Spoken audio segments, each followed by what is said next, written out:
Opposition की तरफ से बहुत खामोशी है, आपको ना कोई बयान है, ना कोई जलसा है, ना कोई एहतजाज है, तो क्या ये आपने मेरे दिल वाला सवाल पूछा है। अभी ना अदालतों के बारे में ये बोल रहे हैं, ना अभी ये नैब के बारे में बोल रहे हैं। इनका अबू जी नवाज शरीफ भी चला गया, इनका चाचा शहबाज शरीफ भी चला गया। अब किसी को कोई तकलीफ नहीं है, अब अदालत well and good, all is well, ज़बरदस्त हुआ पड़ा है।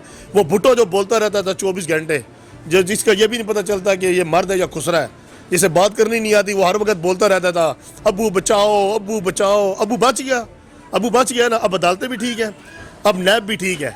अबू कहता था ना पैसा बचाओ, पैसा उन्होंने बचा लिया, अबू को उन्होंने बचा लिया। पता था ना नवाज शरीफ को मैं 1 साल रहूँगा, 2 साल रहूँगा, मेरी करप्शन निकलनी नहीं है, उसके बाद मुझे छोड़ दिया जाएगा। अब वो 3 पीस सूट पहन के वहाँ चला गया। अभी तो भुट्टो को कोई नहीं याद आ रहा कि भाई अब अदालतें ख़राब हैं, अब अदालत भी ठीक हो गई है, अब नैब भी ठीक हो गई है।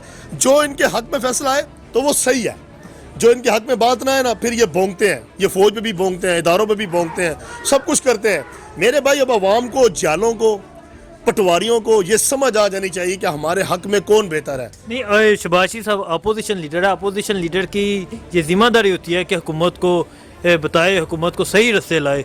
वो बाहर बैठे हुए हैं और कोई हुकूमत के खिलाफ बयान भी नहीं दे रहे, ना पीपल्स पार्टी की तरफ से दिया जा रहा है, ना मियाँ साहब की तरफ से दिया जा रहा है। तो पहले कश्मीर के लिए रैलियाँ भी नहीं करी थी, अब कश्मीर के लिए कोई बयान भी नहीं आ रहा, 5 फरवरी भी आ रही है, तो कहाँ गई ये सारी उनकी सियासत। खान साहब आज बयान दे रहे हैं, वो सियासत सिर्फ पाकिस्तान में करते हैं, माल बाहर बनाते हैं, तो क्या कहते हैं आप इसके बारे में? मैंने पहले बोला है भाई, इन्हें पाकिस्तान की आवाम से, पाकिस्तान के इदारों से, किसी चीज़ से मोहब्बत नहीं है। इन्हें मोहब्बत है अपने प्रोटोकॉल से, इन्हें मोहब्बत है अपनी कुर्सी से, इन्हें मोहब्बत अपने डॉलर और पाउंड से। जहाँ डॉलर और पाउंड थे ये वहाँ चले गए हैं। अब ना किसी को अबू याद आ रहा है, ना नैब याद आ रहा है, ना अदालत याद आ रही है। जिए भुट्टो के नारे लगते रहेंगे, पटवारी अपने नारे लगाते रहेंगे, मरियम भी बेचारी आज आ रही है, मेरा पासपोर्ट मिले, मैं भी अबू जी को चली जावा, अबू जी हम चाहिए ने, मैं भी आ गई हाँ। कहने का मकसद ये जरा दम घुसड़ कहानी चल रही है। पाकिस्तान हमारे लिए हमारी जान है ना, तो इन सियासियों के लिए, पटवारों और जालों के लिए एक दुकान है, जहाँ पे आओ, कारोबार करो, लूटो खसूटो, बाहर भेजो और फिर आखिर में खुद भी चले जाओ। अब मैं क्या बोलूँ अदालतों को, मैं क्या बोलूँ जजों को, क्या मैं, सब मेरे भाई इसी तरह हैं, रुलते रहेंगे आप और हम। कानून आपके लिए, कानून हमारे लिए, कानून अवाम के लिए। या छोटा सा काम करो, FIR हो जाएंगी, फिर धक्के खाते रहोगे, ज़मीन के कब्जे नहीं छूटते, कत्ल व गारत के केस चलते रहते। इन्होंने अरबों खरबों रुपए खाए हैं, कमाए हैं, वो वहाँ चले गए हैं। पाकिस्तान में हम और आप रुलते रहेंगे। पाकिस्तान पता किस तरह चल रहा है? पाकिस्तान चल रहा है पाक आर्मी की वजह से, फ़ौज की वजह से चल रहा है, जो हमारे जवान शहीद हो रहे हैं। पाकिस्तान चल रहा है पीरों फ़कीरों की वजह से, पाकिस्तान चल रहा है माँ की दुआओं की वजह से। ये दुआओं से ये मुल्क जल रहा है। जो भी आता है खजाने लूटता है, लूट घसूट करता है, ठीक है, फिर घर जाके टीवी पे बैठता है कि मैं इसका पूरा तबाह करके आ गया हूँ खजाना। फिर देखते हैं कि पाकिस्तान फिर भी चल रहा है। भाई मैंने तो उसको तबाह करके निकला था भाई, मेरे ये मुल्क दुआओं से चल रहा है, ठीक है ना, ये अल्लाह और उसके रसूल के इताअत से चल रहा है मेरे भाई। यहाँ पे माँ बाप की दुआओं, ये कुर्बानियों का सिला है मेरे भाई, ये दुआओं से मुल्क चल रहा है। ये सियासी तो हमें कब का भेज जाते हैं, यहाँ हमारा फ़लस्तीन और बर्मा जैसा हाल होता। हमारे मुल्क में तो अल्लाह पाक का करम है कि हमें पाक आर्मी, हमारे जवान ऐसे हैं जो बॉर्डरों पे खड़े हुए हैं, सीना तान के खड़े हुए, जो डेली शहीद हो रहे हैं, ठीक है। और हमारी माएँ कहती हैं कि अगर एक बच्चा शहीद हुआ तो मेरा दूसरा बच्चा भी कुर्बान है। इंडिया की आर्मी की तरह नहीं है कि वहाँ पे एक लाश गई है ना घर के अंदर, तो उन्होंने बीवियों ने वैन डालने शुरू कर दिए कि वो हो तबाह हो गया, इंडिया तबाह हो जाए, हमारा बच्चा मर गया, ये हम दोबारा नहीं भेजेंगे। हमारे जो बुज़ुर्ग हैं ना, वो शहादत को अपना रुतबा समझते हैं। हमारे दिलों में, सीने में ईमान की ताकत है, मोहब्बत है। खुदारा मैं फिर कह रहा हूँ कि पाकिस्तान के बारे में सोचो, अवाम के बारे में सोचो। ये सियासी जो जंग है आपस में, वो ख़त्म करो और मेहरबानी करो, इमरान खान को काम करने दो, बड़ी मेहरबानी हो। हुकूमत के वाले से क्या कहते हैं? एक तरफ चौधरी बरादरान है, वो नाराज़ हो जाते हैं, वज़ारत आला के लिए वो स्ट्रगल कर रहे हैं, दूसरी तरफ MQM है, वो नाराज़ हो जाती है। खैबर पख्तूनख्वा में जो तहरीक इंसाफ के वज़ीर हैं उन्हें फारिग कर दिया जाता है। इनके अंदरूनी मुखालफात हैं, तो क्या लगता है हुकूमत काम कर पाएगी? ये सब इमरान खान को मुश्किलात क्यों हैं, और जो मुल्क की मुश्किलात हैं उसकी वजह क्या? देखें, अब मैं अकेला बंदा हूँ ना, तो मैंने पूरी मार्केट को साथ लेके चलना होगा। अगर कोई ओहदा होगा या कोई बात होगी, अकेला इमरान खान क्या करेगा? मैं बार बार इसलिए कह रहा हूँ कि इत्तेहादियों को इसको टाइम देना पड़ेगा। सबसे पहले लाना पड़ेगा अपना बल्दियात में चेयरमैन होंगे, वाइस चेयरमैन होंगे, जो जनरल कौंसिल होंगे ना, गलियाँ उन्होंने बनानी है, बिजली पानी के मसाइल उन्होंने हल करने, छोटे छोटे जो मसले मसाइल होते हैं। MNA या MPA तो कानून पास करते हैं ना, उनकी 2 लाख 2.5 लाख 3 लाख तनख्वाह होती है, उनको इलाके की कोई परवाह नहीं होती। वो तो जलसा करने आते हैं, वोट लेते हैं। इमरान खान के नाम पर वोट लिए गए ना, अब तो अब सामने कोई भी नहीं आता। हमारा MP है, हमारा MNA भी नज़र ही नहीं आते। شیخ رشید صاحب یہاں سے بنے ہوئے ہیں، ان کو بھی ریلوے میں مشکلات کا سامنا ہے، اور بھی جو ایم پی بنے ہوئے یہاں تو واپس کوئی آیا ہی نہیں ہے۔ اب سارے ہمیں کہتے ہیں جی ہم نے پی ٹی آئی کو ووٹ دیا ہے، کہاں گئی پی ٹی آئی؟ ہمارے کام کون کرے گا؟ جتنا تک یہ بلدیات نہیں آتا، پاکستان کے چھوٹے چھوٹے جو مسائل ہیں یہ حل نہیں ہوں گے۔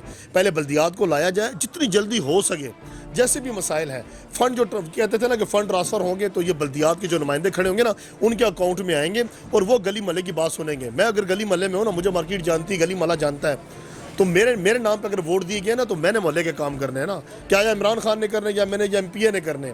ہم لوگوں کی سوچ یہ ہے کہ اوپر والے جو بندے ہیں نا وہ کام کریں گے، میں نے ایم پی اے نے ہمارا کوئی کام نہیں کرنا میرے بھائی۔ ان کے پاس تو 2-2 کروڑ کی پجاروں ہوتی ہیں، ان کے بنگلے ہیں، کاریں ہیں، ٹھیک ہے جی، وہ آتے بھی ہیں نا کوئی بات کرنے کے لیے تو وہ 4-6 مہینے بعد ایک آدھ بات سنی اور وہ چلے گئے، بعد میں وہ علاقے کے لیے پلٹ کے نہیں دیکھتے۔ ہمیشہ علاقے کا جو کوئی کام کرے گا وہ علاقے کا چیئرمین کرے گا، وہ علاقے کا جنرل کونسلر کرے گا، کیوں کہ وہ انہی عوام کے اندر سے بنتا ہے۔ ایم این اے جو ایم پی ہے نا وہ تو کوٹھی بنگلے کاروں میں سے آتے ہیں نا، جب جنرل کونسلر ہمارے علاقے سے بنے گا تو وہ علاقے کا کام کرے گا۔ اس سے پہلے کچھ آپ کامیاب نوجوان پروگرام لے آؤ، آپ صحت کارڈ لے آؤ، آپ کوئی بھی پروگرام لے کے آؤ گے نا، وہ اتری سطح پہ ہے، نچلی سطح پہ کوئی بھی کام نہیں ہو رہا۔ جتنے تک آپ نچلی سطح پہ ترقی نہیں کرتے، عوام کی کوئی پذیرائی نہیں ہوگی، میں عوام اسی طرح رلتی رہے گی۔ عوام ابھی کس کے پاس جائے؟ تھانے میں جائے، ہاسپٹل میں جائے، کسی کے پاس بھی جائے، کوئی سنوائی نہیں ہوتی۔ سنوائی کے لیے عام بندہ چننا پڑتا ہے جو ہمارے اپنے اندر سے ہوتا ہے۔ ابھی خان صاحب جو بھی کام کر رہے ہیں نا وہ صرف ہواؤں کے اندر ہے، گراؤنڈ بیس پہ کچھ بھی نہیں ہے۔ جتنے تک آپ گراؤنڈ بیس پہ کام نہیں کرو گے اتنی سطح پہ کچھ بھی نہیں ہوگا۔ ٹوٹی سٹوروں پہ گھی دیا گیا، آٹا دیا گیا، دالیں چینی دی گئی نا تو وہی عام پرچون کی دکانوں پہ بھی مل رہی ہے۔ 5-7 روپے 8-10 روپے سے کچھ بھی نہیں بننا۔ ایک مہنگائی ہوتی ہے تو ہزاروں کے اوپر جا رہی ہے، اور کم کتنے ہو رہے ہیں؟ 10 روپے۔ اس سے میرے بھائی کچھ بھی نہیں ہونا۔ جتنے تک نچلی سطح پہ کام نہیں ہوتا اتنی سطح پہ گھومنے سے کچھ بھی نہیں ہوگا۔ یہ تو کیا لگتا ہے خان صاحب بہتری کر سکیں گے؟ خان صاحب بہتری کر سکتے ہیں جناب، ہم بھی فاقوں پہ آئے ہوئے ہیں، یہی انتظار کر رہے ہیں کہ بہتری کب آئے گی۔ بہتری تب آئے گی جب آپ نیچے گراؤنڈ کی سٹی پہ نا، انڈر گراؤنڈ آپ کام نہیں کرو گے نا۔ بیس اگر عمارت کی مضبوط نہیں ہے نا، ہم اگر کوئی بلڈنگ بناتے ہیں تو نیچے ڈی پی سی بناتے ہیں نا، سریے کی شٹرنگ کرتے ہیں، سب کچھ کرتے ہیں کہ ہماری عمارت مضبوط ہو۔ آپ اوپر سے عمارت تو نہیں لا کے رکھتے نا، زمین کے اوپر ایک بنی بنائی عمارت لے کے آتے ہیں۔ جتنے تک نچلی سطح پہ کام نہیں ہوتا میرے بھائی اسی طرح ہوتا رہے گا۔ اب خان صاحب نے جتنا احتساب پہ زور دیا ہے نا، اس سے زیادہ آٹا، دال، چینی، گھی، بجلی، گیس پہ اگر زور دیتے نا، آج پی ٹی آئی کی بلے بلے ہو جاتی۔ ٹھیک ہے، قرضے تو نواز شریف بھی اٹھاتا تھا، قرضے زرداری نے بھی اٹھائے ہیں، سود بھی ہم دے رہے ہیں۔ آپ نے دیکھیں یورپ نے آگے پیچھے، ملائیشیا ہو گیا، ترکی ہو گیا، یا قطر ہو گئے، سعودی ہو گئے، انہوں نے بھی امداد دی ہے۔ آپ نے آئی ایم ایف سے بھی قرضے اٹھا لیے ہیں، ٹیکسز بھی سب کچھ لگا دیے، تو کام ڈبل ہو گیا نا، ٹرپلٹ ہو گیا۔ اب عوام یہی کہتی ہے کہ پہلے عمران خان کہتے تھا میں نے قرضے نہیں اٹھانے، اب اسے پتہ چلا کہ میں نے سود کی قسطیں دینی ہے، یہ ہے وہ ہے۔ تو کہنے کا مطلب نیچے عوام اسی طرح رول رہی ہے نا۔ اب آٹے کا بحران مصنوعی پیدا ہوا تو صحیح، چینی کا بحران مصنوعی ہوا تو صحیح، رگڑے میں کون آتا ہے جی؟ عمران خان۔ کوئی وقت کی کوئی بھی چیز ہوتی نا تو لیڈر پہ بات جاتی ہے، کیونکہ عمران خان صاحب نے خود کہا تھا اگر میں صحیح ہوں نا تو ساری ٹیم صحیح ہو جائے گی، اگر اوپر چور بیٹھا ہو نا تو سارے نیچے چور آ جائیں گے۔ اب ہم کس کے پاس جائیں؟ اب سارے یہی کہتے ہیں کہ علی بابا چینج ہو گیا ہے، 40 چور وہی ہیں۔ اب وہی اگر کاف لیگ والے ہو گئے، وہی ایم کیو ایم والے ہو گئے، وہ اسے تنگ کر رہے ہیں، کوئی وزارتوں کے لیے تنگ کر رہا ہے۔ آٹے دال چینی کے لیے تو چودھری صاحب نے کبھی نہیں کچھ بولا، کوئی وزارتوں کا چکر ہے۔ بھائی میرے بھائی خدا کا واسطہ ہے، عوام کی حال پہ رحم کرو، عمران خان صاحب کا ساتھ دو، اسے کام کرنے دو، وزارتیں چھوڑو۔ میرے بھائی آپ کے پاس بہت کچھ ہے، غریب یہاں 2 وقت کی روٹی کے لیے ترس رہا ہے۔ اگر جلسے نکالنے، جلوس نکالنے، وہ اپنا مولانا فضل الرحمان صاحب ہو گئے، دال، آٹی، چینی، گھی کے لیے نکالو، اپنی کرسی کو آپ چھوڑو۔ خدا را دیکھو کہ ہمارا غریب مر رہا ہے، چوک پہ بیٹھا مزدور ہے، 600-700 روپے اس کی دیہاڑ ہے، وہ کیا کام کرتا ہوگا؟ 700 روپے میں آج کل تو آٹے کی بوری بھی نہیں آ رہی، 20 اسٹوروں پہ جاؤ وہ بھی 800 کی ملتی ہے، اس میں بھی پتہ لگتا ہے کہ آدھا لال ہی ہے کہ سارا لالو لال ہی ہے۔ پھر ایک پنجابی کی کہاوت آ جائے کہ جیڑا کپی دا وہی لال ہے، ٹھیک ہے نا؟ سبز والی تے کہانی کو نہیں میرے بھائی، یہاں پہ جو بھی آتا ہے اس کو کام کرنے دیا ہی نہیں جا رہا نا۔ اگر کوئی اسٹیبلشمنٹ کی بات کرتے ہیں یا کسی کی بھی بات کرتے ہیں، اب فوج کیا کرے گی؟ زلزلے آئیں گے، سیلاب آئیں گے، کچھ آئے گی تو فوج آئے گی۔ آٹا، دال، چینی، گھی بھی ہمیں فوج نے دینا ہے، فوج بارڈروں پہ بھی مر رہی ہے، شہید ہو رہی ہے، ہمارا تحفظ کر رہی ہے، اب فوج کیا کرے گی میرے بھائی؟ خدا را میں سب کو کہتا ہوں، ایم کیو ایم والوں کو بھی کہتا ہوں، اور جی ڈی اے جو گرینڈ الائنس والے ہو گئے ہیں، سندھ والے ہو گئے ہیں، خدا را عمران خان کا ساتھ دیں آپ، ٹھیک ہے؟ جو بہتری ہے وہ اسے بتائیں کہ کیا ہونا چاہیے۔